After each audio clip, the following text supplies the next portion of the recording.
존경하는 재판장님, 그리고 재판부 판사님, 1년 가까운 긴 시간 공정하고 현명한 소송 지휘로 충실한 심리를 해주셔서 깊이 감사드립니다.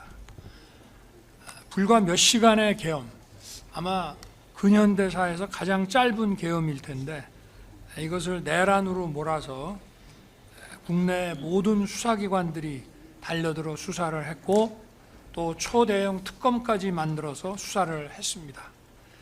임무에 충실했던 수많은 공직자들이 마구제비로 입건되고 또 구속도 되고 또 무리한 기소도 남발됐습니다. 현대 문명 국가에 이런 역사가 있었나 싶습니다. 숙청과 탄압으로 상징되는 광란의 칼춤 속에서도 법과 원칙에 따라 중심을 잡고 재판을 이끌어 주신 재판부의 노고에 경의를 표합니다. 어느 방송인은 방송으로 전국에 전 세계에 시작한다고 알리고 2-3시간 만에 국회가 그만두는 내란을 보셨습니까? 총알 없는 빈총 들고 하는 내란 보셨습니까? 라고 말했습니다. 이 말이 지난 1년간 이 나라를 휩쓴 광풍의 허상을 상징적으로 보여준다고 생각합니다. 이 사건 공소장은 객관적 사실과 기본적인 법 상식에 맞지 않는 망상과 소설입니다. 저도 과거 26년간 수사와 공판을 담당했지만 이렇게 지휘 체계도 없이 중구난방으로 여러 기관들이 미친 듯이 달려들어 수사하는 것은 처음 봅니다. 지휘 체계도 없고 무조건 내란이라는 목표로 수사가 아닌 조작과 왜곡을 해왔습니다. 우리나라를 오래전부터 지배해온 어둠의 세력들과 국회에서 절대 다수 의석을 가지고 있는 민주당의 호루라기에 맹목적으로 달려들어 물어뜯는 이리떼들의 모습이라는 생각이 듭니다. 이런 이리떼들의 내란물이 먹이가 된 바로 그 비상계엄령을 저는 2024년 12월 3일 밤 10시 30분경에 선포하였습니다. 반국가 세력, 체제 전복 세력, 외부 주권 침탈 세력과 연계하여 거대 야당 민주당이 거짓 선동으로 여론을 조작하고 국민과 정부 사이를 이간질하며 반헌법적인 국회 독재를 벌이고 헌정을 붕괴시키고 국정을 마비시켜 나라가 망국의 위기에 처하도록 했습니다. 저는 대한민국의 독립과 국가 계속성, 헌법 수호에 막중한 책무를 이행해야 하는 대통령으로서 이러한 국가 비상사태를 주권자인 국민에게 알리고 이를 극복하는 데 함께 나서 주십사 호소하고자 비상계엄을 선포했습니다. 나라의 위기가 초래된 상황이 바로 국회입니다. 그렇다면 다른 방법이 없습니다. 주권자인 국민을 깨우는 일 이외에 다른 방법이 없습니다. 특검에서는 제가 무슨 개헌을 해가지고 장기 독재의 발판을 마련하기 위한 친위 쿠데타를 했다고 하는데 그러면 거기에 관한 정부적인 시나리오를 좀 제시를 해 보십시오. 개헌을 어떻게 하며 그리고 보통은 과거에 이런 그 소위 쿠데타성 장기 독재 내지는 권력 장악에서의 이 개헌이라는 거는 국회를 해산시키고 국민 투표로서 밀어붙여서 했지만 오늘날 우리 국민이 이런 국민 투표에 녹록하게 응할 사람이 어디 있습니까? 한번 그 시나리오를 한번 좀 얘기를 해 보십시오. 그러니까 망상이고 소설이라는 것입니다. 국민들께서 주권자가 제발 좀 정치와 국정에 관심을 가지고 이러한 망국적 폐악에 대해서 감시 견제를 해달라는 호소였습니다. 국회 경비와 질서 확보를 위해 투입된 소수 병력 중 일부는 비무장 상태로 국회 담벼락 아래 앉아 있었고, 일부는 빈 총만 들고 국회 마당에 수천 명의 군중에 둘러싸여 폭행을 당했습니다.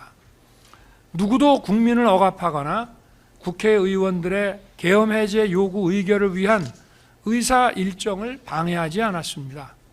본회의에 출석하고자 한 의원들은 대부분 다 들어갔습니다. 계엄 기준시인 밤 11시로부터 2시간 만인 새벽 1시 3분에 190석의 찬성으로 계엄 해제 요구가 신속하게, 아마 전 세계에서 가장 빠르게 의결됐습니다. 특전사 92명과 수방사 15명이 밤 12시 무렵에 국회 경내로 들어갔지만 이미 엄청난 인파가 들어와 있었고, 약 4천 명이 넘는 인파에 비해 군은 너무나 소수여서 질서 확보 업무조차 제대로 하지 못했습니다. 뒤늦게 추가 병력이 국회 인근에 도착했지만 바로 계엄 해제 요구 의결안이 통과되자 전 병력은 즉각 철수했습니다. 선관위에는 계엄법 7조에 의한 사법행정사무관장 권한에 따라 선거관리 시스템에 보안 점검을 하려고 들어갔지만 시간과 준비 부족으로 서버 장비 사진만 찍고 나왔습니다. 그동안 선거 소송에서 가짜 투표용지가 다량 발견됐고, 불과 1년 전인 23년 하반기 국정원의 보안 점검 결과 선관위는 국가기관이 갖춰야 할 기준에 현격히 미달하고 외부 해킹에 무방비한 심각한 상황이 드러났기 때문입니다. 이제는 국민들도 이런 사실을 다 알고 계십니다. 선거제도는 대의민주주의의 통치 질서를 형성하는 핵심적인 제도이고, 민주주의의 역사는 바로 투표권 쟁취의 역사입니다. 자유민주국가에서 선거 관리는 투명성과 공정성이 확실하게 담보되어야 합니다. 그럼에도 불구하고 선관위가 투명하고 공정한 검증을 거부하고 있었기에 선거관리의 중요성과 국민적 관심을 고려해서 점검하도록 한 것입니다. 공정한 선거는 국민 통합의 기초가 됩니다. 당연히 국가 안보와 번영의 주축도림은 더 이상 설명할 필요가 없습니다. 이들이 국헌을 문란하게 했습니까? 폭동을 일으켰습니까? 아까 얘기한 것처럼 개헌을 통해서 장기 집권을 하려고 그러면 결국은 국회를 해산해야 되는데, 국회를 해산하거나 또는 국회가 준영구적으로 기능이 정지되도록 할 만한 어떤 계획을 세우거나 한 것이 없습니다. 또 폭동이라고 하는 것은 그러한 국헌 문란의 목적에 쓰이는 폭동이어야 되는데 그런 폭동 자체가 없었습니다. 이 내란이라는 것은 집합범죄이기 때문에 누가 뭔 짓을 하든지 간에 다 똑같이 책임을 진다. 맞습니다. 그러나 기본적인 이 국헌 문란과 이 폭동이라고 하는 이 범죄의 고의는 같이 가지고 있어야만 되는 것입니다. 여기에 가담했다고 하는 오늘 이 자리에 있는 이 피고인들도 이런 고의가 전혀 없는 사람들입니다.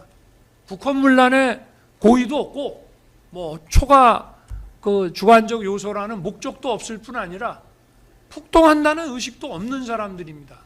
예를 들어서 어느 장군이 반란을 일으켜서 권력을 잡고 국토를 참전하고 정권을 잡겠다고 하는데 그 장군을 쫓는 군인들이나 민간인들이 있다면은 그 사람들은 거기에 다 가담한 사람들이라고 봐야죠. 그러나 대통령이 헌법에 따라서 내린 비상계엄에 대해서 그 계엄 사무를 맡았거나 지원 업무를 했다고 해서 이렇게 얘기하는 것은 그건 그야말로 망상이고 소설일 뿐입니다. 계엄 선포 시부터 해제 시까지 6시간 걸렸습니다. 새벽에 계엄 해제를 위한 국무회의를 소집하는데 시간이 좀 지체됐습니다. 국회의 계엄 해제 요구 결의안이 통과됐는데 대통령이 국방부 지하에서 국회법 책이나 보고 앉아가지고 국무회의 소집을 태만히 했다 하는데 그렇지 않습니다. 비서실에서 벌써 국무회의 소집을 시작했습니다. 그렇지만 이게 새벽에 나오는데 시간이 좀 걸린 것뿐입니다. 그래서 국무위원들이 빨리 안 오기 때문에 일단 국방장관과 계엄사령관을 불러서 군의 계엄 상황을 먼저 종료시키라고 했고, 그래도 기다리는데 국무위원 소집이 다 안 되다 보니 제가 먼저 계엄 해제 대국민 담화를 했습니다. 국민들께서 처음에는 이런 과거와 같은 계엄도 아니고 이런 계엄을 도대체 대통령이 왜 선포했는지 어리둥절해 하셨습니다. 그러나 얼마 지나지 않아 많은 국민들이 나라가 얼마나 절박한 상황이 됐는지 알게 되셨습니다. 이게 특검에서는 장기 독재를 위한 장기 독재요. 임기를 제대로 마무리하는 일도 지금 숨이 가쁜데 장기 독재를 뭘 어떻게 한단 말입니까? 시켜줘도 못합니다. 그런데 나라가 얼마나 절박했는지 국민이 아주 안온한 상태에 있었다는데 그렇게 생각하니까 바로 이 탄핵과 내란 몰이에 찬성하면서 이렇게 적극적으로 수사도 하는 거 아니겠습니까? 제가 탄핵 심판에 임하게 됐습니다마는 언론의 이런 편향적인 보도에도 불구하고 과반수 이상의 국민이 탄핵에 반대하셨습니다. 계엄 선포의 불가피성에 공감했기 때문입니다. 저는 지금도 많은 국민들께서 말씀을 하시는 분도 있고 안 하시는 분도 계시지만 마음속으로는 많은 분들이 여전히 그런 생각을 하고 계신다고 생각하고 있습니다. 12.3 비상계엄은 과거 권위주의 정부 시절에 그런 계엄과 같이 국민을 억압하는 군사 행정 독재가 아니라 자유와 주권을 지키고 헌정을 살리기 위한 것입니다. 저를 탄핵 인용한 헌재 재판소, 헌법재판소조차도 앞에서 이미 인용이 됐지만 행정부 수반이자 국가 원수인 대통령이 야당 전횡으로 국정이 마비되고 국익이 현저히 저해되어 가고 있다고 인식해서, 국익이 현저히 저해된다는 것은 핵심 국익을 계속 저해한다는 건 뭡니까? 애국 세력입니까? 반국가 세력입니까? 이런 상황을 타개해야 한다는 막중한 책임감을 느끼게 된 것으로 보인다. 그래서 계엄 선포, 그리고 그에 수반한 조치, 그 수반한 조치가 뭡니까? 국회에 질서유지 병력을 투입하고 선관위에 보안 점검 인력을 투입한 것이 계엄 선포에 수반한 후속 조치입니다. 딱 두 가지 했습니다. 국정 최고 책임자로서 피청구인이 가지게 된 이런 책임감에 바탕을 둔 것으로 이해할 수 있다라고 설시했습니다. 계엄에 반대하든 찬성하든 이것은 폭동과 국헌문란하고는 관계가 없다는 얘기입니다. 체제 전복 세력과 반국가 세력들, 우리나라 많습니다. 없습니까? 엄청나게 많습니다. 2022년 3월 대선 직후부터 아직 취임도 하지 않은 대통령 당선인을 상대로 선제 탄핵 시위를 벌이기 시작했습니다. 대선 불복이었습니다. 12.3 비상계엄 선포 전까지 무려 178회의 퇴진 탄핵 시위가 지속적으로 이어졌고, 적의 적은 같은 편이다라고 해서 이 집회에는 거대 야당인 민주당 인사들도 연단에 섰습니다. 단순한 일부 반정부 시위가 아니고 제도권과 연계된 조직적인 퇴진 탄핵 시위였던 것입니다. 간첩단 사건에서도 간첩들은 이건 간첩단 사건 수사에서 한두 군데 나오는 것이 아니고요. 수원 사건이며 충북 사건이며 창원 사건이며 뭐 모든 간첩단 사건에서 다 등장하는 겁니다. 자유민주주의와 한미동맹에 충실한 윤석열 정부를 수단 방법 가리지 말고 흔들고 마비시키라는 지령을 받고 있었고, 이러한 북한 지령 226국이라고도 하고 통전부라고도 하죠. 전파 공유하면서 쉴 새 없이 국내의 많은 세력들과 국론을 분열시켜왔고, 민주당도 결국은 윤석열 정부 흔드는데 이들과 연계해서, 민주당은 뭐냐? 국회의원으로서의 권한이 있기 때문에 헌법상 입법부의 권한을 남용해서 공직자들을 줄탄핵하고 입법 예산 폭거를 하면서 국정을 마비시켰습니다. 선출된 정부 국정과제 이행에 필요한 입법의 발목을 잡아 일할 수 없게 만든 거, 22년도에 아까도 설명했습니다마는 우리가 대선 공약과 국민이 그거 보고 찍어준 거 아닙니까? 그리고 인수위에서 만든 국정과제, 그거 시행하기 위해서 법안 77개를 제출했지만 단 하나도 통과시켜주지 않았습니다. 이거는 우리 헌정사에 유례가 없는 것입니다. 이것뿐만이 아닙니다. 그 이후부터 자유민주주의와 시장경제라는 헌법 질서, 우리 안보와 경제의 주춧돌인 한미동맹, 북핵 위협에 대응하기 위한 한미일 안보 협력에 충실하게 매진하는 정부를 거대 야당이 아까 말한 그런 체제 전복 세력, 반국가 세력들과 손을 잡고 국회의 헌법상 권한을 남용함으로써 식물정부로 만들어 갔습니다. 우리가 일본이 좋아서 일본하고 손잡은 줄 아십니까? 북한의 핵미사일 위협에 대응하기 위해서 한국과 일본, 한미일 간의 해군 공군 협력은 불가피한 것입니다. 특히 북핵 위협에 대응하기 위한 한미 동맹을 핵 기반으로 강화했습니다. 그게 바로 23년 국빈 방문 때 맺었던 워싱턴 선언입니다. 또 한미일 해공군 협력을 통해서 공동으로 북한의 미사일에 대응하는 것을 집요하게 방해했습니다. 2024년 여름에 북한의 우크라이나전 대규모 참전과 이에 대한 대가로 러시아의 지원이 있었습니다. 이것이 우리 안보에 심각한 경고등을 켜게 만들었습니다. 첨단 무기 기술과 자금이 들어오게 된 것입니다. 또 현대전의 총알라고 하는 이 드론전 참관도 매우 기묘한 상황이었습니다. 신원식 당시 국방장관이 우크라이나 전선에 모니터 팀을 파견하려고 했습니다.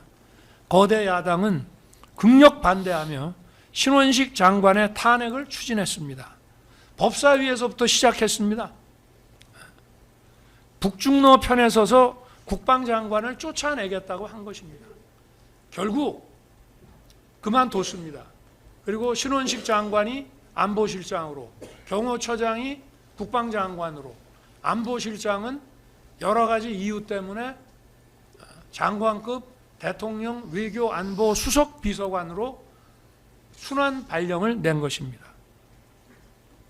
그런데 이러한 인사가 무슨 계엄과 내란을 위한 인사라고 하는데, 그러니까 소설이고 망상이라고 하는 것입니다.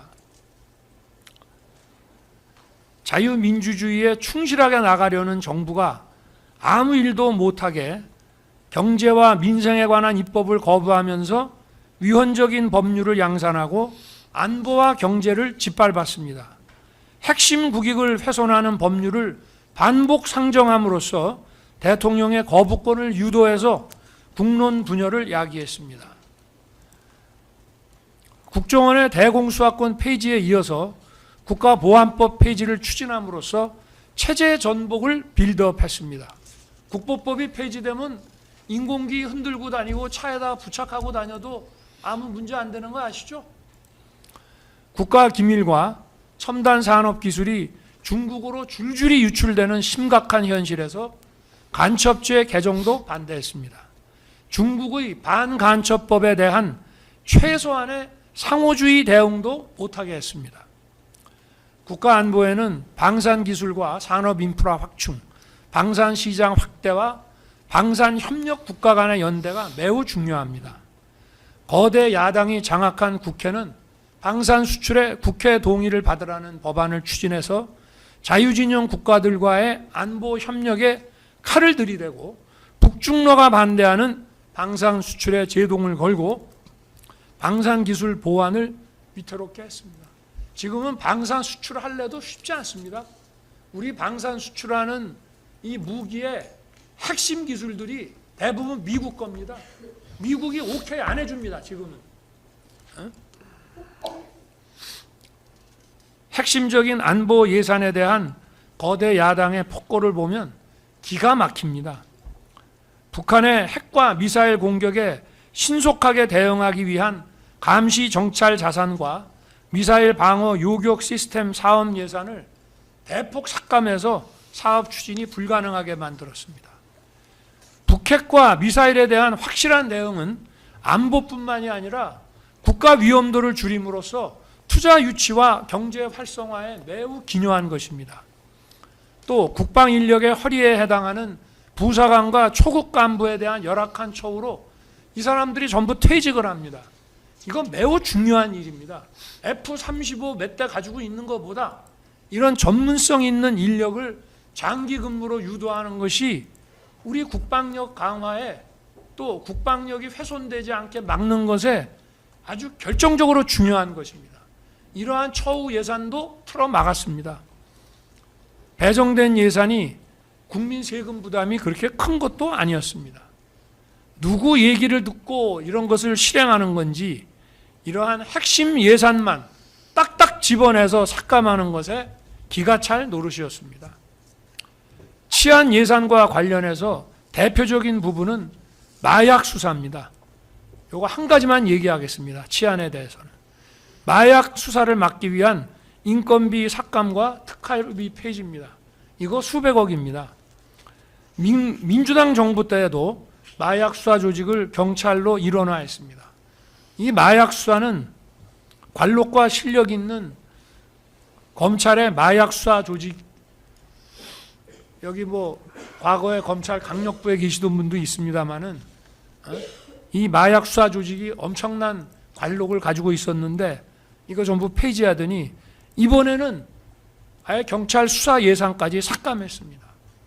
마약은 미래 세대를 병들게 하는 것뿐만이 아닙니다. 여러분 혹시 초안전이나 하이브리드전 책을 읽어보셨는지 모르겠지만 마약 시장을 장악한 세력은 모든 범죄 시장을 장악합니다. 그래서 초안전이나 하이브리드전의 대상 국가의 정치, 경제, 사회를 장악하게 됩니다. 오늘날 이 수단 방법을 가리지 않는 이 부도덕한 초안전, 하이브리드, 비전투 전략 전술에서 바로 이 마약전에 대한 국가적 대응이 얼마나 중요한 건지 알면서도 일부러 무시하고 있는 것입니다. 왜 민주당은 마약 대응에 이토록 소극적이고 움츠러드는지 이해할 수가 없습니다. 이 마약 수사라고 하는 것은 단순한 마약의 문제가 아니라 이건 국가적 대응으로 확실하게 국가 안보 차원에서 막아야 되는 것입니다. 그러면 이게 도대체 어느 나라 정당이고 어느 나라 국회입니까? 검찰 수사권과 수사활동비 폐지와 아울러서 부패와 금융 사기 사건을 전문성이 부족한 기관에 몽땅 넘기고 반대 세력과 정적을 탄압하기 위해서는 초대형 특검을 만들어서 천문학적인 혈세를 쏟아붓고 토끼머리식 수사와 소설로서 여론 선동에 열중하고 있습니다. 우리 정부 당시에 공직자 줄탄핵은 22건이 발의돼서 일부는 사퇴하고 일부는 소추돼서 직무정지가 됐습니다. 탄핵 심판에는 보통 6개월에서 9개월, 길게는 1년 넘게 걸리는 경우도 있습니다.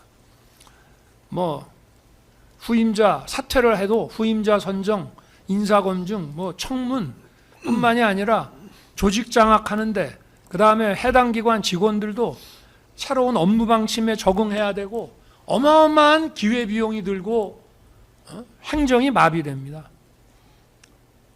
검사들 탄핵도 많이 했죠. 이거 위축돼서 이런 수사사법 업무하기 어렵습니다. 그리고요, 저도 검찰에 있을 때 징계도 받아보고 3번이나 징계를 받았습니다. 제가 수사를 하다가. 그런데 이 검사에 대한 압박은요, 판사도 여기에 대해서 간접적으로 위축되고 압박을 느낍니다. 우리 헌정사 70년간 공직자 탄핵 발의, 특히 소추는 거의 없었습니다.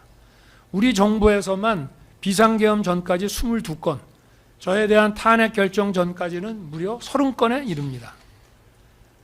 저를 탄핵 소추한 다음에는 총리를 탄핵 소추하고 부총리까지 탄핵하려고 했습니다. 헌법재판관 임명 때문에 그랬습니다. 이게 과연 정상적입니까? 제가 탄핵 소추 결정이 나고 나서 후임 헌재 재판관 임명 때문에 내각을 줄탄핵하겠다고 했습니다. 또 대법원장 탄핵 얘기까지 나왔습니다. 국회에서 다수 의석만 가지면 입법 예산 폭거와 무고한 공직자 줄탄핵을 마음껏 하라고 대한민국 헌법이 허락했습니까? 이것은 분명한 헌법상 권한남용이고 헌법의 정신과 취지에 명백히 위반되는 반헌법적인 것입니다. 그러면 이러한 반헌법적인 국회 독재를 왜 우리 정부를 상대로 이렇게 집요하게 벌였다고 생각하십니까?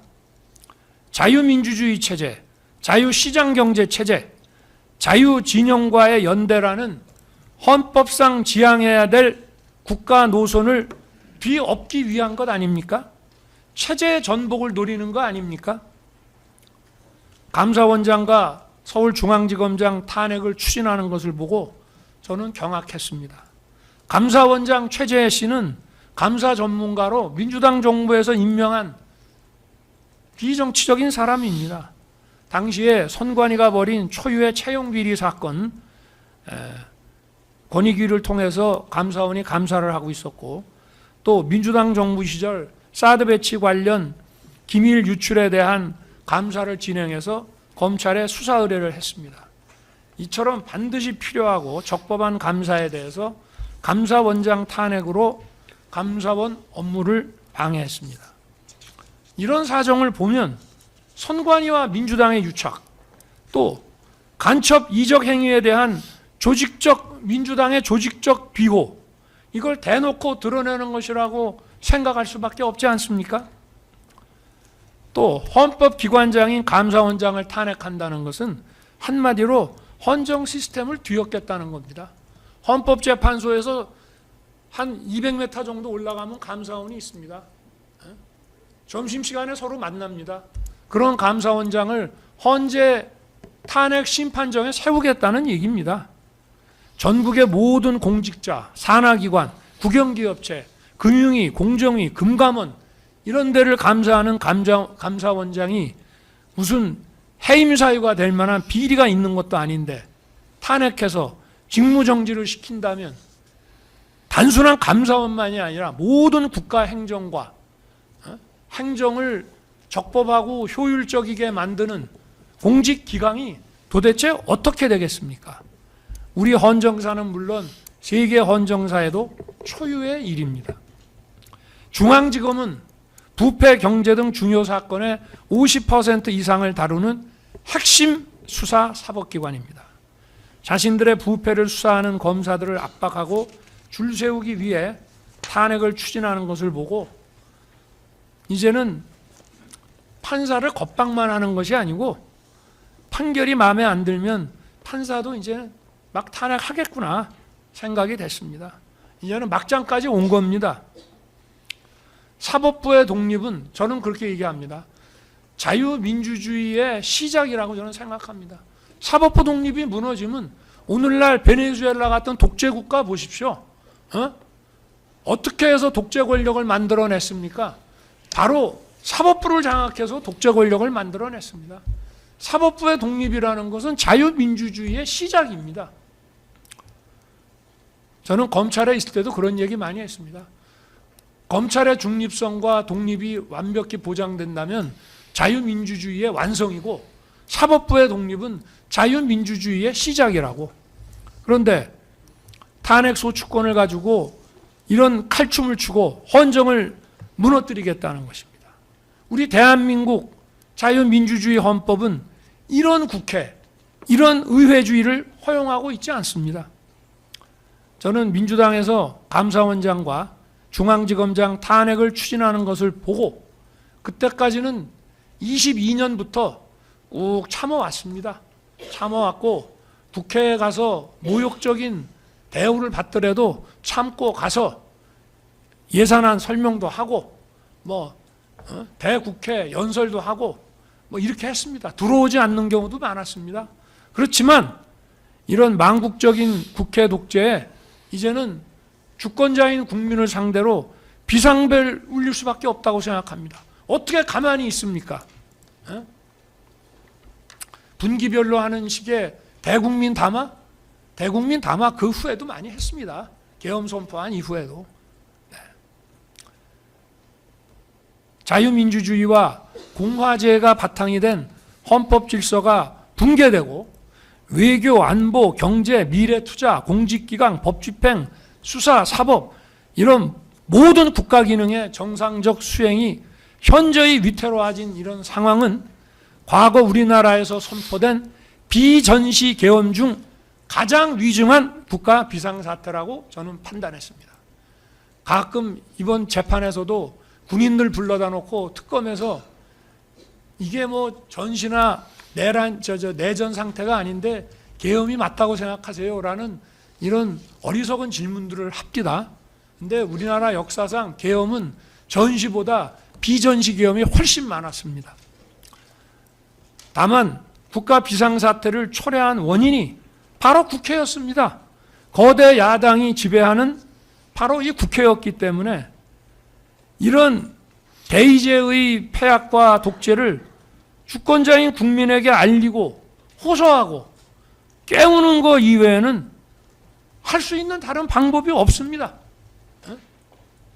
개헌을 해가지고 장기 독재를 한다고요?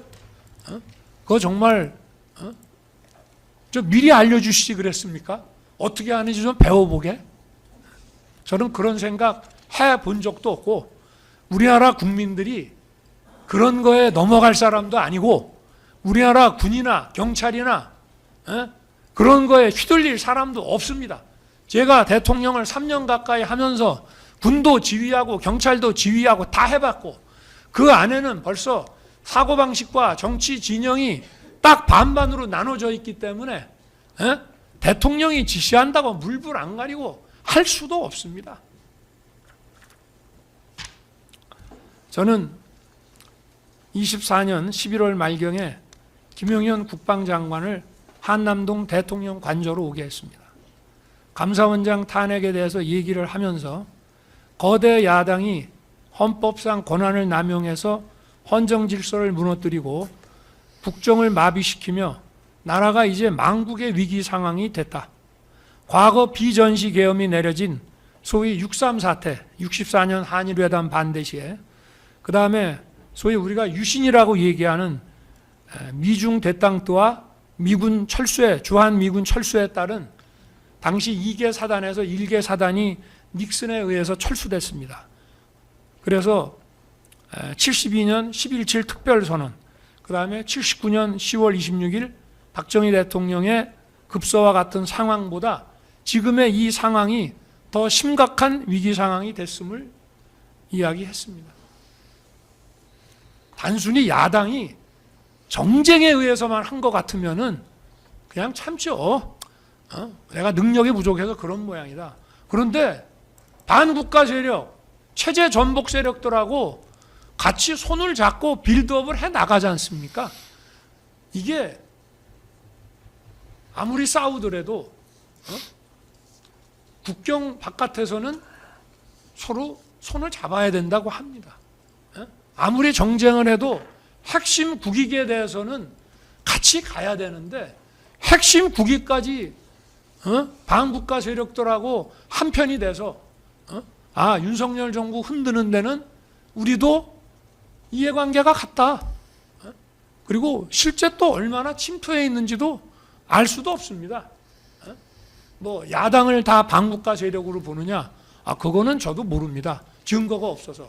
그러나 해온 행동을 보면 그들과 손잡고 연계하고 힘을 합친 것 한두 번이 아니다 이 말입니다.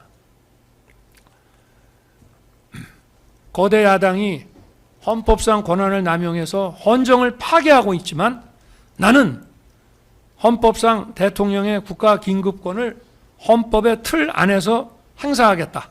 주권자인 국민에게 호소해서 깨우고 각성하게 하겠다. 이런 얘기를 했습니다. 그리고 헌법상 국가 비상사태 선언은 비상계엄 선포입니다. 바로.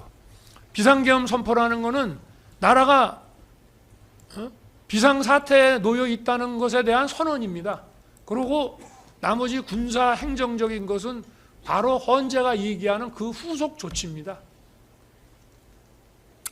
그래서 합참 근무도 많이 하고 또 이런 계엄 매뉴얼도 잘 아는 김용현 장관한테 검토해서 보고해달라고 지시했습니다.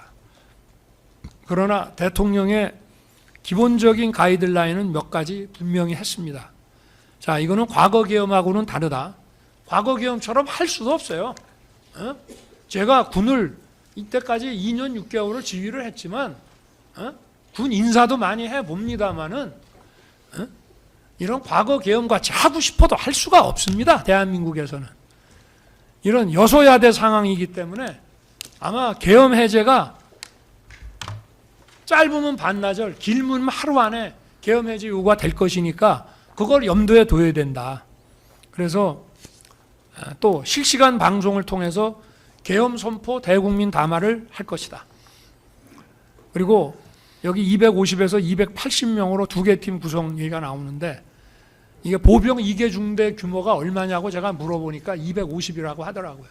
근데 이게 뒤에서 보는 바와 같이 제가 안전사고 때문에 부사관 이상 사병은 투입하지 말라고 하니까 그럼 편제를 거기에 맞추려고 하면 딱 250에 못 맞춘다. 280 정도까지는 돼야 된다 해서 250에서 280명으로 두 개 팀을 구성해서 한 개 팀은 국회에 몰려들 인파들에 대한 질서 유지, 한 개 팀은 몇 군데 선관위 전산 시스템 서버 소재지에 각각 나눠서 몇십 명씩 보내서 보안 시스템을 점검하고 국정원이 1년 전에 지적했던 망분리, 방화벽, 비밀번호 문제 등이 시정됐는지 이것만 확인해 보라고 했습니다. 또 출동 병력에 대해서는 실탄은 절대 소지하지 말고 부사관 이상으로, 그 다음에 중요한 거 계엄 선포 대국민 담화를 한 후에 소속 부대에서 출발시켜라. 절대 미리 출발시키지 말라고 했습니다. 이거는 뒤에 나오는 거와 마찬가지로 또 국회에 들어갈 사람들이 빨리빨리 들어가라는 것도 여기에 포함되어 있습니다. 미리 딱 대기해놨다가 이런 거 하지 말자 이런 얘기입니다. 또 국회에 투입되는 병력도 경비와 질서 유지를 하는 것인 만큼 국회의원과 국회 관계자의 출입과 업무는 지장 없도록 하라고 지시했습니다. 실제로 경찰 관계자 이 법정에서도 얘기를 했습니다마는 전화 국방장관한테 뭐 무슨 국회의원 출입 봉쇄해라 이런 얘기 들었다는 사람 있습니까? 저는 밤 11시 15분에 처음에는 이게 원래 국회 게이트라는 거는 생각도 안 했습니다마는 군은 아직 도착 안 하고 사람들은 몰려오니까 경찰에서 아마 질서확보 차원에서 일시 문을 닫았던 모양인데 서울청장이 법적으로 검토해 보니까 국회 관계자들은 신분확인해서 출입시켜야 된다. 그렇게 해서 보고가 오니까 잘했다. 그렇게 하라. 라고 했기 때문에 게이트는 늘 열려 있다고 생각을 했고 그러나 10개의 게이트가 다 열려 있다는 생각은 못했습니다. 전하 장관이나 공무원 시절에 국회 가보면 평상시에는 저녁 6시 이후에 일과 후가 되면 정문하고 그 의원회관 쪽에 경정문하고 그 옆에 문 정도 아마 저녁 식사하고 이렇게 횡단보도로 들어오는데 한 2개 정도 문으로 출입을 시키는 것으로 우리는 알고 있었기 때문에 몰랐습니다. 문이 10개나 되는지, 그거를 일시에 열었다가 또 일시에 닫았는지, 어찌됐든 하여튼 그렇습니다. 그리고 당시는 국회 회기 중이었기 때문에 상시 근무자와 몰려들 인파가 수천 명에 이를 것이기 때문에 250에서 80명 병력으로 질서 유지는 어려울 것이다. 국방장관도 10배가 들어가도 만만치 않을 것입니다라고 했지만 투입 규모가 많아지면 국회 관계자들이 불안감을 느낄 수도 있고 또 사람이 많다 보면 안전사고의 위험도 있기 때문에 일단 이 소수 투입 규모를 유지하라고 했습니다. 이거는 넘어가고요. 자, 실제 계엄선포 대국민 담화는 12월 3일 22시 23분에서 30분이었고요. 또 계엄선포 기준시는 23시 00이고 밤 11시고요. 군이 국회에 도착한 시간은 거의 밤 12시 돼서입니다. 또 출동한 병력은 특전사 92명, 수방사 40명 정도였습니다. 특전사 77명은 국회 마당에, 나머지 15명은 본관으로 들어갔습니다. 그러나 본관도 뭘 봉쇄해서 의원들을 못 들어오게 봉쇄하는 것이 아니고 거기 있는 불법적으로 들어간 사람들 가려서 분별을 해서 출입시킬 사람과 막을 사람을 통제하기 위한 것이었습니다. 그러나 그런 임무 자체를 못했습니다. 그 안에 사람은 수백 명이 있지, 국회 본관 건물도 지하 1층에 지상 7층입니다. 거기 아마 들어가 있는 인원이 1000명도 넘을걸요. 거기 방이 몇 개입니까? 아무것도 못했습니다. 또 수방사 15명이 들어갔는데 아예 총도 내려놓고 완전 비무장 상태로 7번 출입문으로 해서 들어갔다고 합니다. 저 이거 수방사령관한테 00시 32분에 제가 보고 받았습니다. 그리고 추가 투입된 병력도 계엄 해제 요구 의결 거의 다 돼가지고 국회 뒤편에 도착했다가 다 철수했습니다. 계엄 해제 전까지는 들어간 국회 경내로 진입한 인원이 얼마 되지를 않습니다. 이게 무슨 폭동이 되고 이게 무슨 국회를 셧다운 시키거나 준영구적으로 국회의 기능을 정지시켜가지고 그러니까 망상이라고 하는 겁니다.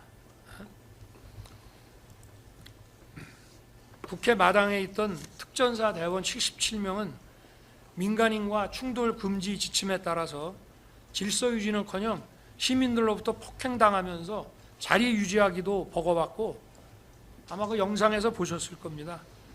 나중에 철수할 때 시민들한테 공손하게 인사하고 철수했고요. 또 본관에 들어간 15명도 그냥 도망다니기 바빴고 수방사 병력은 아예 민간인과 접촉이 없었습니다. 또 여론조사 꽃과 민주당사도 선관위와 연계해서 확인할 게 있어서 좀 군이 가는 게 좋겠다는 건의가 있었지만 민간기관은 절대 안 된다, 추가 병력 운용하지 말라고 해서 김용현 장관이 제 지시를 이행하고 여기에는 군이 투입되지 않았습니다. 여기 아까 보면은 무슨 계엄 포고령 얘기를 하는데요. 김용현 장관이 어쨌든 관저에 와서 대국민 담화문 작성해오고 또 포고령 만들어 왔습니다. 거의 고치지 않았습니다. 눈에 딱 띄는 통금만 제가 웃으면서 지웠고요. 이것도 보려고 그러면 시간이 많이 걸리는데 저도 사실 주말에 공주 민생토론회와 또 계엄 선포날 있었던 키르기스탄 대통령 공식 방한 때문에 읽고 숙독해야 될 서류들이 너무 많았습니다. 그리고 포고령이라는 거는 상위법에 위반되면 그냥 그 자체가 효력이 없어요. 그리고 저는 계엄 포고령이 반나절이나 하루면은 바로 계엄이 해제될 것으로 당연히 생각을 하고 있었기 때문에 이거 시행될 리도 없는 거라고 생각을 했고, 나중에 저 경찰에서 그 게이트 뭐 차단하는데 이거를 뭐 참조했다고 하는데 참 이게 아무리 그래도 포고령이라는 거는 국회 계엄 해제를 의결할 수 있는 국회의원에 관해서는 포고령에서 뭐라고 정해도 그거 다 무효입니다.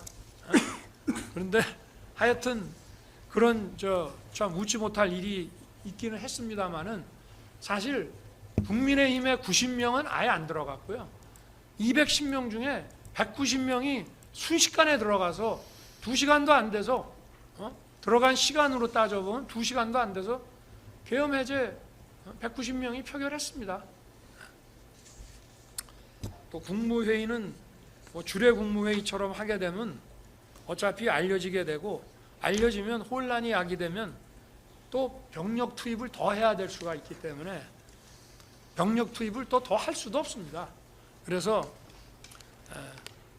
나중에 그 특전사가 국회 경내에서 시달리는 거 보고 좀 뭐 더 투입을 하라고 했습니다마는 뭐 벌써 투입됐을 때 국회 저 후문 쪽에 왔는데 이미 계엄이 해제돼 가지고 다 돌아갔습니다.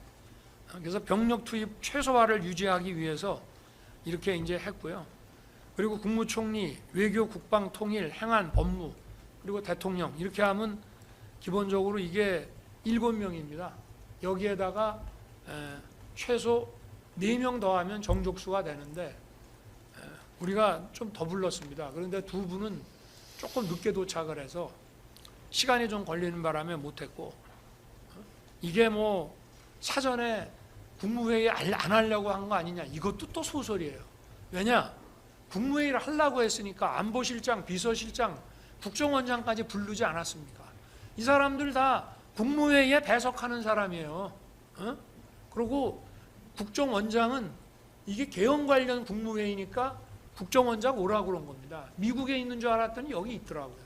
그래서 이제 왔었고 아까도 그 사진에 보면 이쪽만 나오니까 국무위원만 보이지만 긴 사진을 보면 거기에 더 많은 사람이 앉아 있는 것을 볼 수가 있습니다.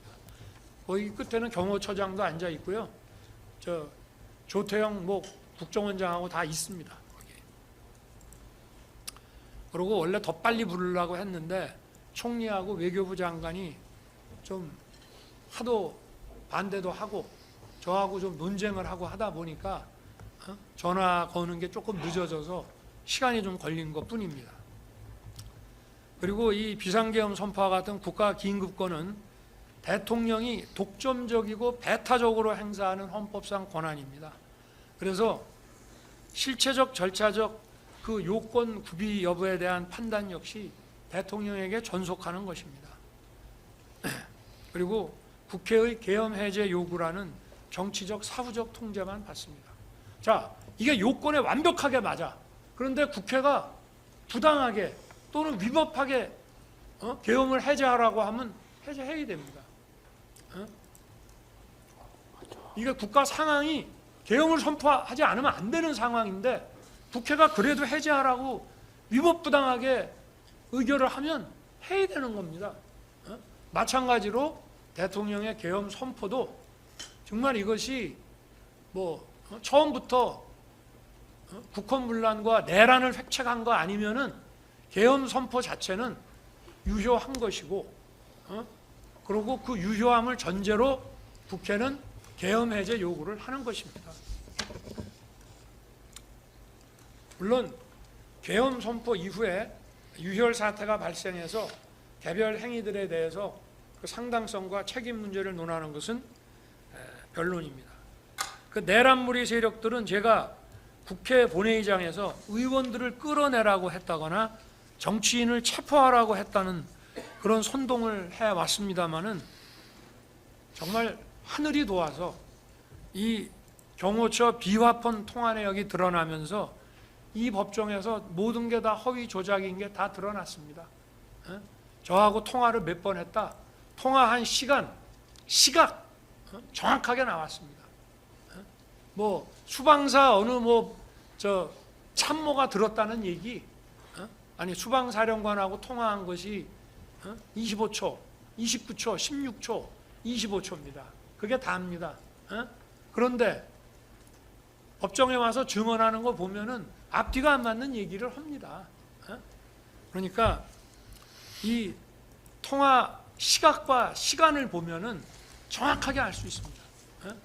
여기 지금 이 자리에도 와 계시고 뭐 아까 대통령의 뭐 내가 상피곤에서 뭐라고 얘기하고 싶지는 않습니다만은 대통령의 뭐 위법한 지시를 거부했다 하는데 위법한 지시를 한 적도 없고 할 수도 없었습니다. 왜냐? 제가 전화한 시간은 경찰에서 국회의원들을 자유롭게 신원 확인하고 통과시켜주는 그 시간에만 제가 전화한 거고요.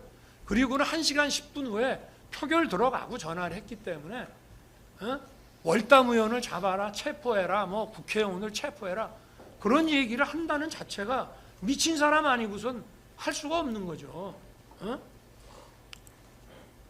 그리고 경찰이나 군이요, 나하고 뭐 내가 옛날 무슨 하나회도 아니고 내가 뭘 믿고 물론 내가 임명한 뭐 장관급, 차관급 공무원이라고 하지만 내가 뭘 믿고 택도 아닌 것을 부탁을 하겠으며 체포하면 그 다음 어떻게 할 겁니까? 자, 저는 김용현 장관이 그 사령관들한테도 계엄 선포를 알려주질 못했습니다. 왜 그렇게 했느냐? 제가 12월 2일 월요일 날로 예정된 감사원장 탄핵 발의가 무산되면 계엄 선포도 없는 것으로 하자고 했기 때문에 그렇습니다. 중앙지검장이 탄핵되면 그걸 할 수 없다.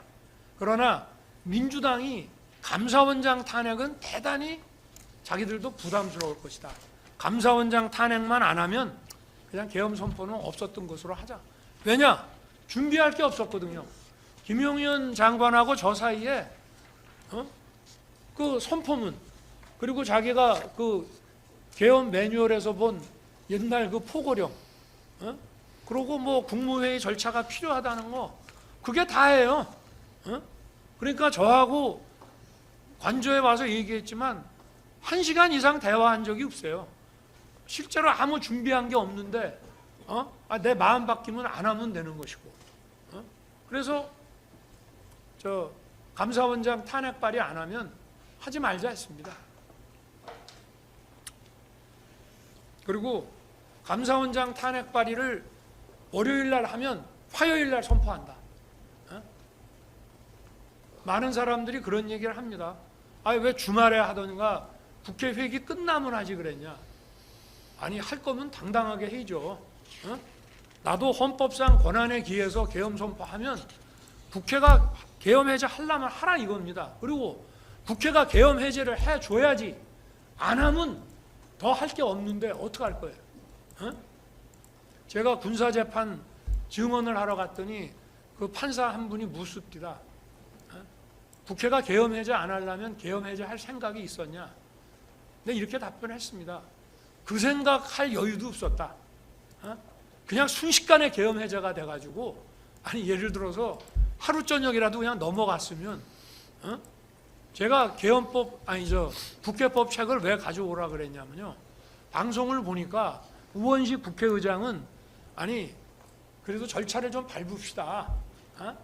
원래는 이게 법사위도 한번 갔다가 올라오고 뭐 이래야 되는데 그냥 막바로 표결을 하자 이렇게 되니까 국회의장은 절차를 밟자 그러고 그냥 합시다 이래가지고 순식간에 계엄 해제가 됐어요. 그래서 제가 계엄 해제 선포를 하려 그러면은 국회의 그 해제 요구가 다소 절차 미비는 있지만 수용하겠다고 말을 해야 될지 아니면 그런 거 없이 그냥 해야 될지 그거를 좀 보려고 국방부에서 국회법을 가져오라 했더니 국방부에는 국회법이 없는지 그 책 찾아오는데 시간이 좀 걸립니다. 그래서 그냥 사무실에 가서 민정수석한테 얘기를 했더니 민정수석이 금방 검토를 해갖고 와서 절차의 하자는 있습니다만은 그런 얘기 하지 말고 그냥 수용하는 거로 하시죠. 그래서 그러면 담화문을 직접 써라. 그렇게 해서 이제 하게 된 것입니다. 네. 네네.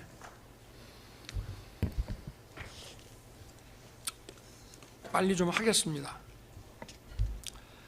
아마 김용현 장관은 저의 그 계엄 선포 대국민 담화 직전 또는 직후에 북해 출동할 특전사, 수방사 또 선관위에 갈 방첩사령관에게 계엄 얘기를 아마 그때 한 것으로 생각이 됩니다. 그러다 보니 사령관들은 그 전에 부하들에게 계엄과 관련한 준비나 지시를 할 수가 없었습니다. 방첩사는 장병들이 휴가 또는 퇴근했다가 언론을 통해서 담화문을 시청하고 부대에 복귀해서 밤 12시가 돼도 간부들의 부대 복귀가 제대로 이루어지질 않았습니다. 수방사는 여기 특전사는 전부 간부 위주입니다. 부사관 이상이고요.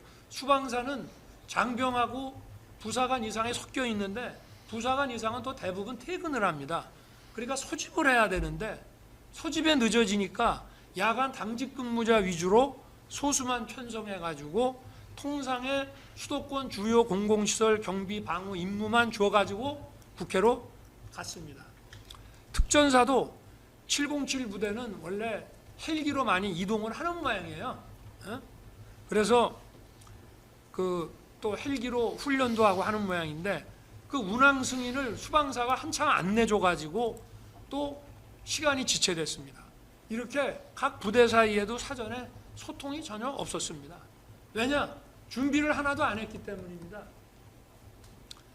이 내란몰이 세력들은 이런 몇 시간 계엄, 이런 대국민 메시지 계엄을 친위 쿠데타라고 합니다. 친위 쿠데타를 이렇게 하는 거 보셨습니까? 여러분들 그 신군부가 하는 그거 뭐 영화 보셨죠? 그 뭐 영화가 사실하고 동기나 이런 데서 좀 차이가 있다라고 하지만 어쨌든 거기서 이런 식으로 합니까? 친위 쿠데타라는 거 어떻게 하는지 알지도 못하고 생각도 해본 적이 없습니다만은 이렇게 방송으로 언론에 알리고 또 사전에 준비 없이 야간 당직 근무자 소수만 데리고 하는 겁니까? 또 친위 쿠데타 한다면 선관위는 왜 갔습니까? 아니 사태를 아예 장악하고 나중에 가도 되는 거고 친위 쿠데타라고 하면 당분간 선거할 일도 없는데 선관위를 못 알아갔습니까? 선관위 보안 점검을 통해서 공정한 제도 개선을 추구한다는 것은 선거로 구성되는 헌법기관의 국민 신뢰를 높여서 북한을 문란하게 하는 게 아니라 오히려 그 반대로 북한을 더 강화하고 헌정을 지키는 거 아닙니까? 아니 상식이 있으면 생각을 해보십시오. 그래서 망상이라는 겁니다. 국민들이 각자 생계에 바쁘셔서 대놓고 얘기는 안 하지만 상식이기 때문에 다 알고 계십니다. 바보가 아닙니다. 국민들도. 경찰은 참 억울하게 됐습니다.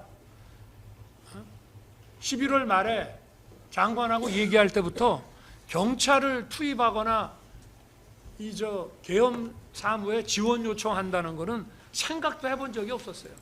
그냥 계엄이 선포됐으니까 계엄을 선포하면 군을 최소한으로 해서 국회 질서 확보, 선관위의 보안 점검 이것만 딱 시키려고 했던 것인데 그리고 국회 문이 뭐 10개가 있는데 열었다 닫히고 하는 것도 몰랐고 아까 얘기했지만 공무원 시절 경험으로 야간에는 아마 이런 식으로 할 것이다.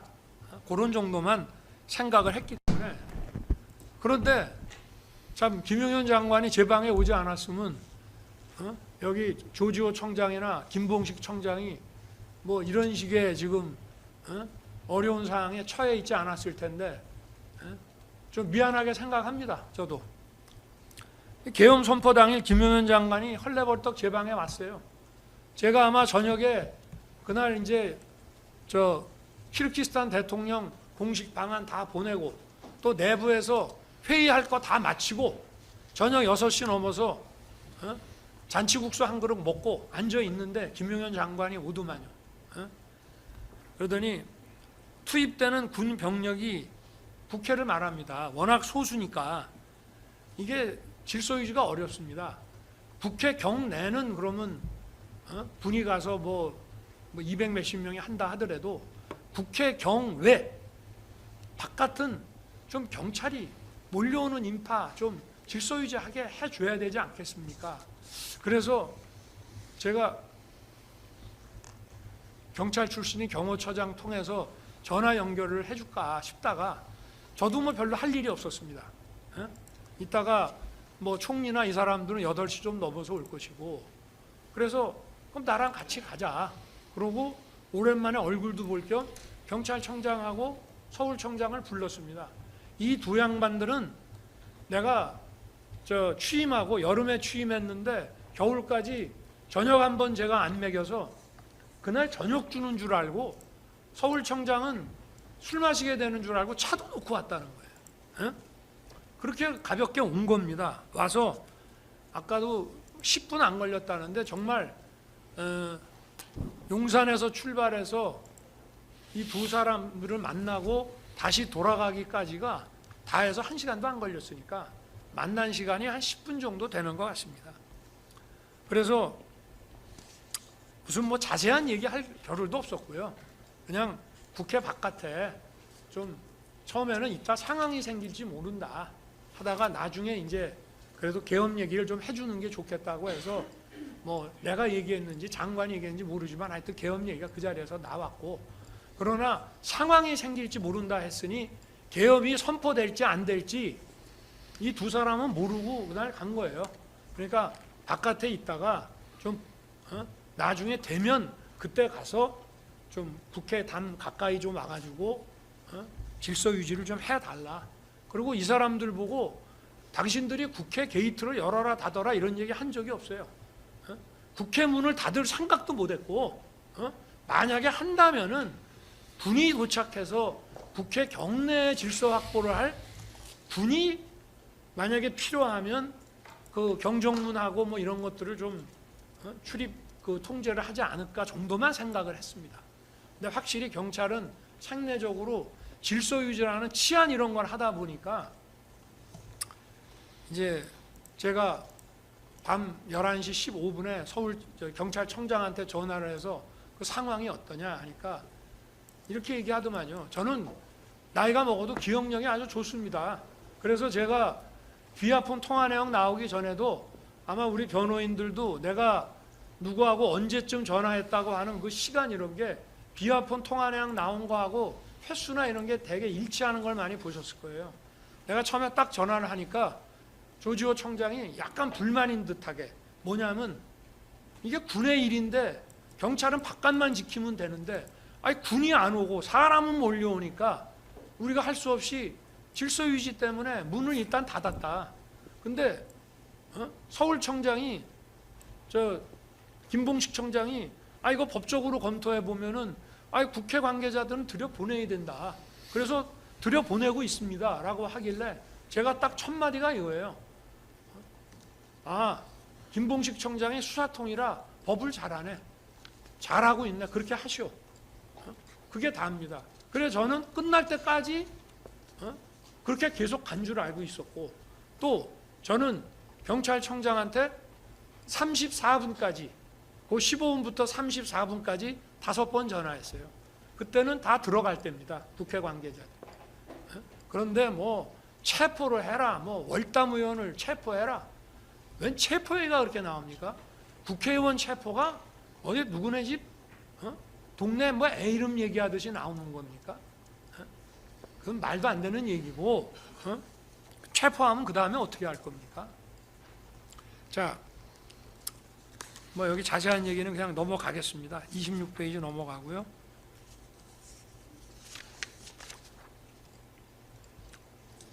네, 28페이지도 넘어가겠습니다. 이 법정에서 이미 다 신문을 했기 때문에요.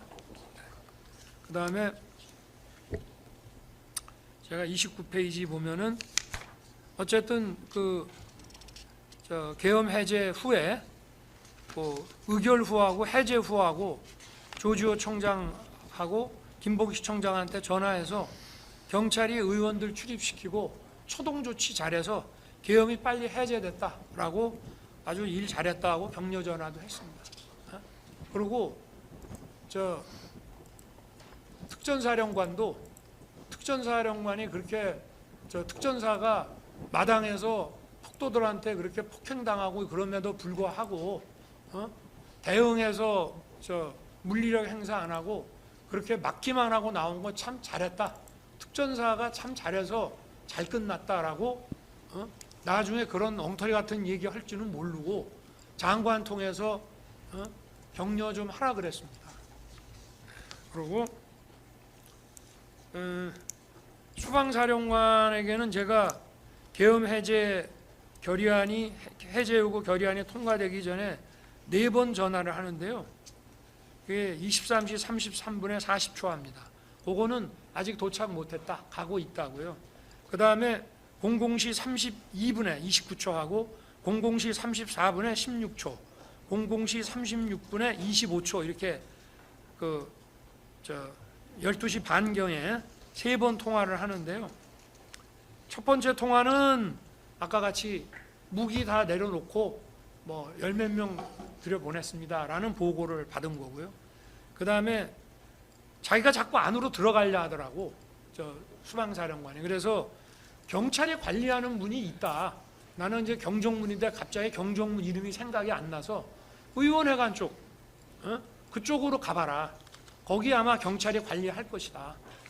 라고 얘기를 했고, 또 수방사령관도 이 법정에서 하여튼 무슨 통화를 했는지가 잘 기억이 안 나지만 어쨌든 대통령하고 통화하고 나서 저도 김봉식 서울청장한테 전화한 거 보니까 그 얘기 들은 거는 맞는 것 같습니다.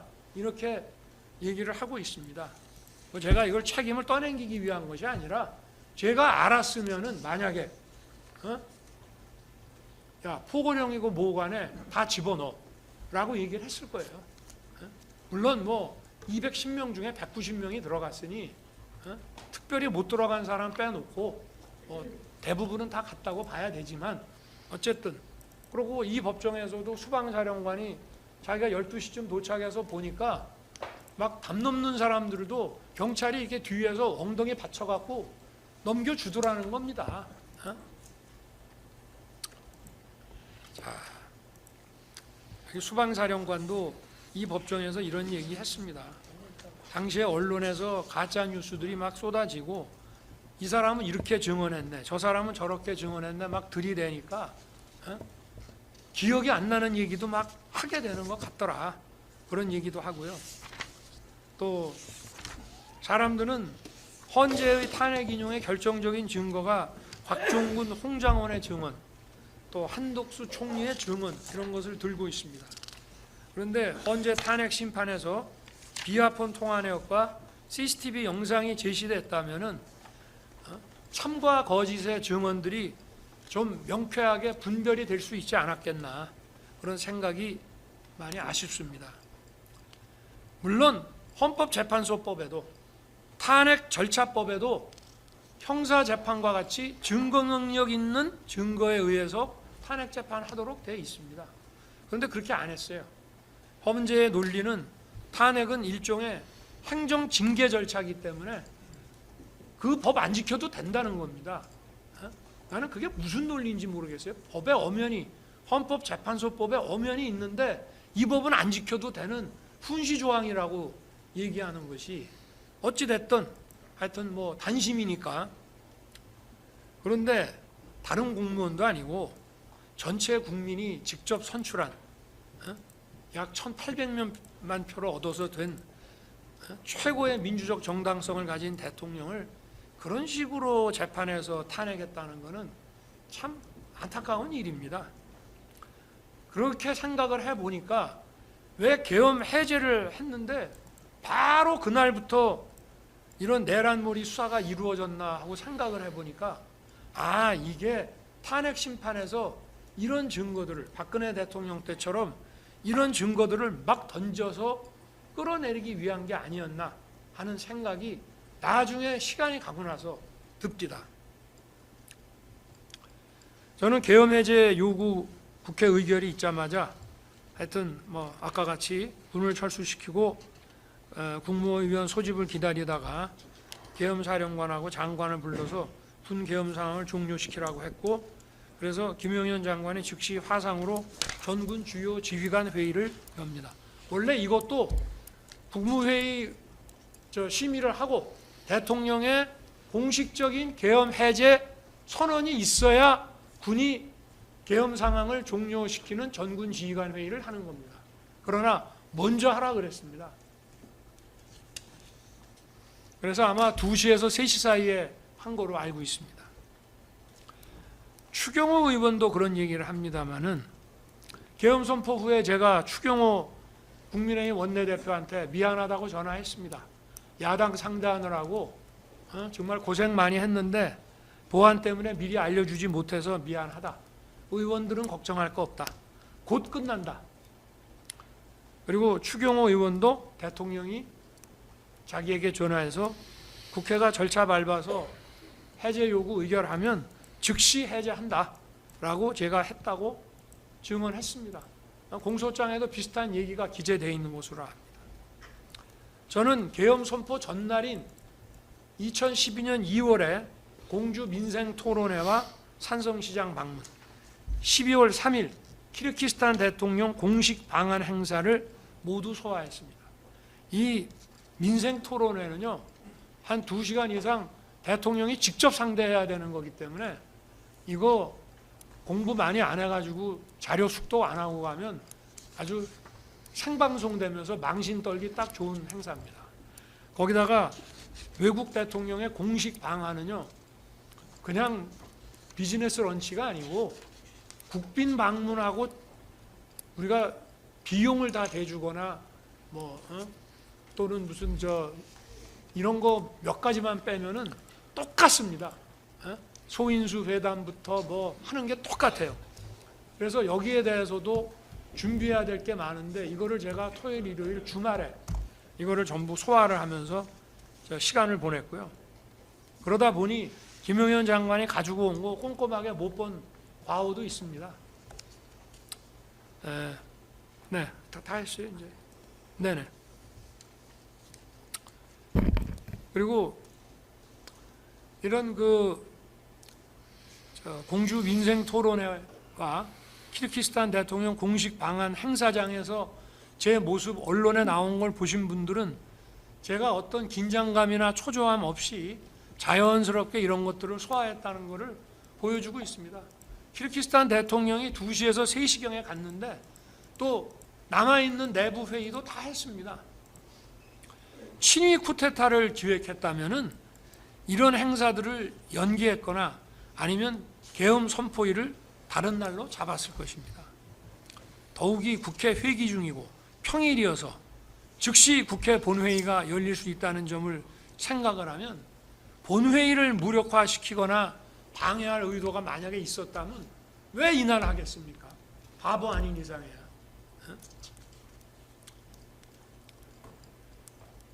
박정희 대통령이 현직 대통령으로서 친위 쿠데타를 했죠. 유신으로. 그런데 친위 쿠데타 유신을 하기 위해서 무슨 화랑 사업인가 뭔가 하는 비밀 계획을 만들어 놓고 중앙정보부, 법무부 이렇게 해가지고 상당히 장기간 이 보안을 유지하면서 이걸 준비를 했습니다. 국회 해산했죠. 그리고 국민투표에 붙여서 유신헌법을 통과시켰고 그 유신헌법이 통과되고 거기에 따라서 72년 연말에 국회의원 선거를 임기 6년짜리를 했습니다. 상당히 장기간 해야 되는 겁니다. 이게.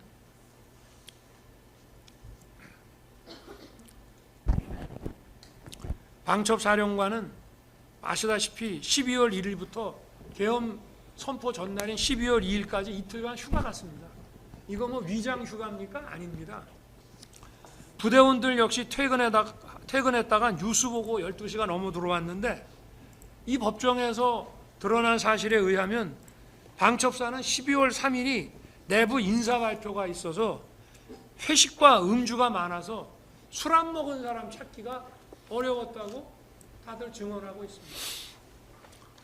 그래서 술 먹은 사람 들어오지 말라고 그랬다는 거예요.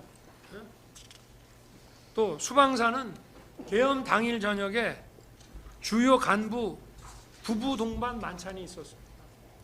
그러니까 대부분 또 퇴근하다 보니까 소집에 시간이 걸렸고 당직 근무자 위주로 인원이 편성돼 있었던 거예요. 사전 준비를 하지 않았던 거죠. 저도 이런 메시지 계엄에 대해서 별로 준비할 것도 없고, 그리고 뭐 긴장할 이유도 없습니다. 이게 정치 지형을 송두리째 바꾸는 초법적인 조치가 아니라 이런 국정 마비와 헌정 붕괴의 위기 상황을 국민들께 알리고 주권자를 깨우기 위한 조치. 저는 이 국민을 깨우는 게 무지하게 중요하다고 봅니다. 이 종북 주사파 또 반국가 세력, 체제 전복 세력과 싸우는 거는요, 국가관이 제대로 서 있고, 또 건전한, 또 나라를 사랑하는, 자유와 정의를 아끼는 이런 국민들이 많이 깨어 있어야 이걸 이겨내가는 거지. 그럼 뭐 그 사람들을 다 어떻게 할 겁니까? 다 잡아낼 거예요? 잡아낸다고 없어집니까? 오히려 더 역효과가 나서 세월이 지나면 더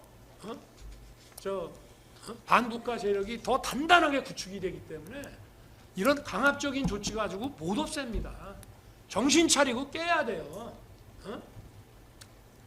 그래서 이런 국정마비 상황을 주권자들을 깨우게 하는 그런 조치였기 때문에 저는 계엄 해제하고 새벽에 관저로 돌아와서 그래도 안전사고 없이 그래도 군인들이 잘 참아줘서 참 다행이다. 그러면서 좀 안심하고 휴식을 취했습니다. 계엄을 해제하고 났더니 바로 뭐 내란 어쩌고 하면서 떠들길래 하도 어이가 없어가지고 내란이라고 그러면 내가 뭐 국회를 문을 닫거나 또는 뭐 반영구적으로 국회를 셧다운을 시키거나 뭘 해야 되는 거 아닙니까? 그런데 그런 내란무리 하는 거 보고 뭐 원래 그런 사람들이 계속 그런 식으로 해온 사람들이기 때문에 뭐 좀 그러다 말려니 생각했습니다. 그리고 공수처가 서부지법에 체포영장 청구했다는 얘기 들었을 때도 제가 헌재 탄핵 사건의 변호인인 김홍일 변호사님한테 전화해서 얘들이 아마 엑시트 플랜 출구 전략 세우려는 거 아닌가요? 내란죄 수사권이 없으니까 이 영장이 기각되면 이제 경찰이나 뭐 이렇게 해서 넘기려고 하는 거 아니겠습니까? 순진하게 이제 그렇게 생각을 했습니다. 그리고 그때는 탄핵소추 사유에 내란이 들어가 있어서 국민의힘 의원들도 상당수가 214명이 나왔으니까 한 20몇 명이 그 도장을 찍어 준 겁니다. 그래서 그 국헌문란과 폭동이 안 된다는 것만 헌재에서 잘 설명을 하면 뭐 군인들 중에 일부 구속되고 한 사람들도 있지만 다 정리가 되겠거니 이렇게 순진하게 생각을 했던 것이죠. 그러니까 이런 바보가 어떻게 친위 쿠데타를 합니까? 친위 쿠데타 할 정도 되면은 눈치가 빨라야죠. 정치적 후각이 뛰어나야죠. 그렇지만 탄핵 반대 여론이 높아지고 국민들이 또 국가의 위기 상황에 대해서 계몽됐다면서 응원해 주는 걸 보고 내가 울린 비상벨이 그래도 효과가 있구나. 결국은 국민들을 깨우고 청년이 제대로 정신 차리고 알게 되면 나라는 구할 수 있다고 저는 생각을 하고 있습니다.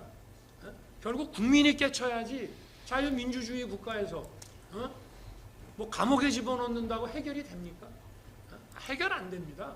더 오히려 어떻게 보면은 인성이 더 강한 그런 반국가 세력을 더 키우는 것밖에 안 됩니다.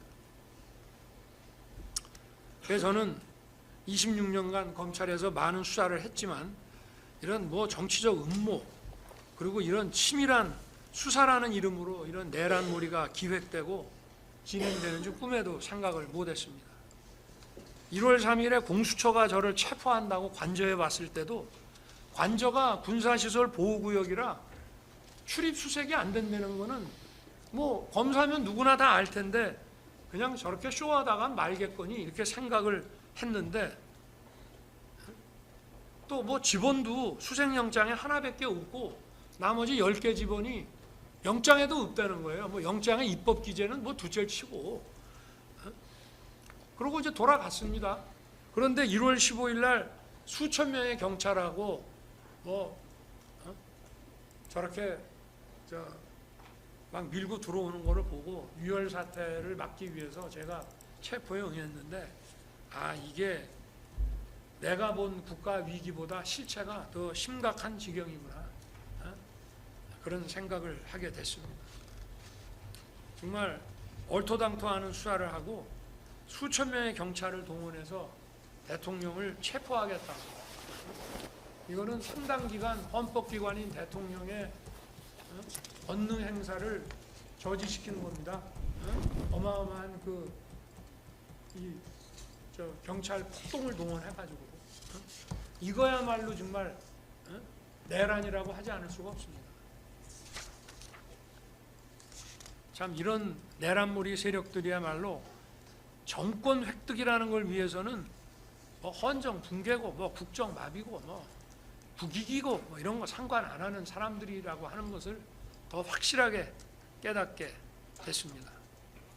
12.3 비상계엄이 몇 시간 만에 해제되고 1년이 넘게 흘렀습니다.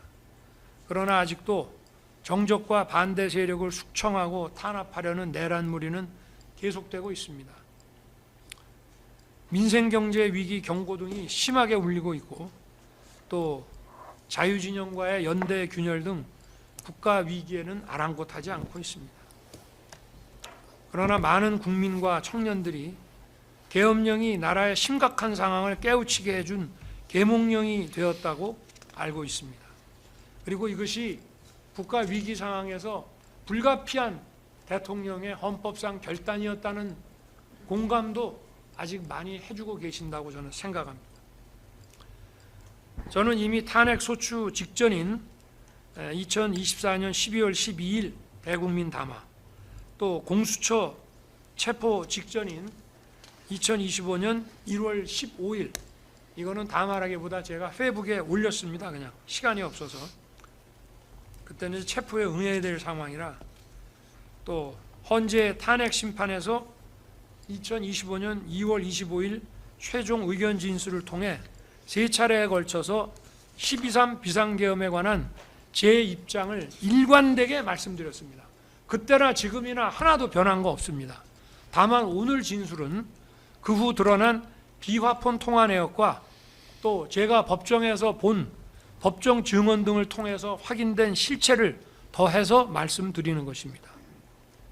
제가 국가 위기 상황이라고 진단하고 비상계엄을 선포하게 된 이유에 대해서 이미 증거로 제출한 이 3개의 담화문과 진술서를 자세히 숙고해 주시기 바랍니다. 여기에서도 어느 변호인이 보여주셨지만, 계엄 선포 당일날 밤에 국회 마당에 모여든 그 인파들이 준비해온 계엄 반대, 계엄 해제 이 피켓을 보면은 거대 야당과 체제 전복 세력들이 헌정 붕괴와 국정 마비의 한계 상황까지 몰고 가면서 계엄 선포가 불가피한 상황으로 유도하고 탄핵과 내란무리를 기획한 게 아닌가 하는 생각이 들기도 했습니다. 국가 위기 상황에서 뭐 메시지 계엄이 말도 안 된다고요? 그러면 국민 깨우는 거 말고 다른 할 게 뭐 있습니까? 그럼 그거 안 합니까? 주권자를 깨우는 비상계엄 선포에 따라서 그 임무를 수행한 군 관계자와 공직자들이 내란무리에 희생돼서 고난의 시간을 겪고 있습니다. 아니, 이 사람들 대통령이 선포한 계엄에 따라서 일한 사람들입니다. 아무리 무슨 내란죄라는 거는 뭐 집합범죄라 뭐 어떤 한 사람이 한 것도 다 책임져야 된다 하더라도, 기본적으로 국헌을 뒤집고 뭐 어디 국토를 잠탈하거나 참탈하거나 참절하거나 또는 헌법기관을 뒤엎어버려 갖고 해산시키고 하는 일에 내가 가담한다, 도와드린다, 어느 장군을 위해서 하는 뭐 그런 생각이 있어야 그 사람들한테 누가 한 거라도 다 똑같이 책임을 지우는 거지, 그런 거 없이 어떻게 하겠습니까? 근데 이 사람들 다 아무 죄가 없습니다. 또 나라를 진정 사랑하고 자유와 정의를 지키려는 많은 국민들과 청년들도 좌절과 고통의 시간을 보내고 있습니다. 안타까운 마음을 금할 수가 없습니다. 모두 제 부족함의 소치입니다. 제가 좀 더 똑똑했더라면 정말 이러지 않았을 텐데, 그런 생각이 많이 듭니다. 제가 너무 순진하지 않았나. 지금 제가 할 수 있는 일을 구치소 안에서 하나님한테 기도드리는 것밖에 없습니다. 고초를 겪고 있는 군 간부, 또 공직자분들, 여기 보니까 민간인도 2분 계시던데 이분들, 또 정직하고 선한 우리 국민들과 청년들 좌절하지 말게 해달라고 하루에도 몇 번씩 기도드리고 있습니다. 하나님의 은총과 축복이 함께 하실 것으로 생각합니다. 그리고 이 나라를 굳건히 지켜주실 것으로 믿습니다. 이 사건이 갖는 헌법적 함의와 대통령으로서 국가 위기 상황에서 헌정 붕괴와 국정 마비를 막으려 했던 엄중한 책임감에 대해서 살펴주시기를 부탁드립니다. 그것은 결코 국헌문란이 될 수 없습니다.